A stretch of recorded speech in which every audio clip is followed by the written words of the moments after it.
یہ ایک سچی محبت کی کہانی ہے جس کی شروعات ایک چھوٹے سے گاؤں میں ہوئی۔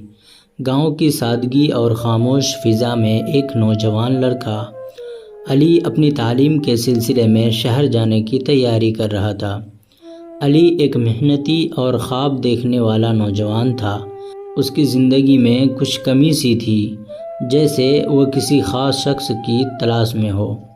علی کا دل معصوم اور جذباتی تھا۔ ایک دن گاؤں کی گلیوں میں گھومتے ہوئے اس کی نظر ایک حسین لڑکی فاطمہ پر پڑی۔ فاطمہ کا چہرہ اس کی معصومیت اور خوبصورتی کی ایک مثال تھا۔ دونوں کی نظریں ملی اور ایک لمحے کے لیے وقت جیسے تھم گیا۔ اس لمحے نے دونوں کے دلوں میں کچھ خاص جذبات جگا دیے۔ علی اور فاطمہ کے درمیان دوستی کا آغاز ہوا، جو آہستہ آہستہ محبت میں بدل گئی۔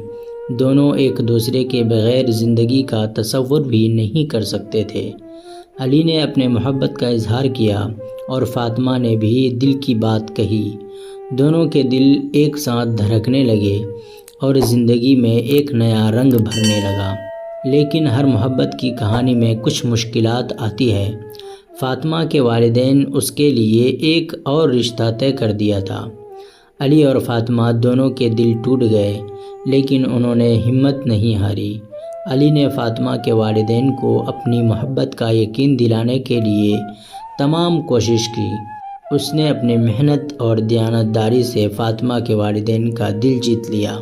بالآخر فاطمہ کے والدین نے دونوں کی محبت کو قبول کیا اور ان کا نکاح ہو گیا۔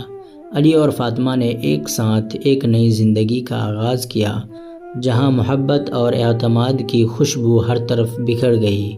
ان کی کہانی آج بھی گاؤں میں محبت اور وفاداری کی مثال سمجھی جاتی ہے۔ یہ کہانی اس بات کا ثبوت ہے کہ سچی محبت ہار نہیں مانتی، اور اگر محبت سچی ہو تو آخر کار وہ اپنی منزل پا ہی لیتی ہے۔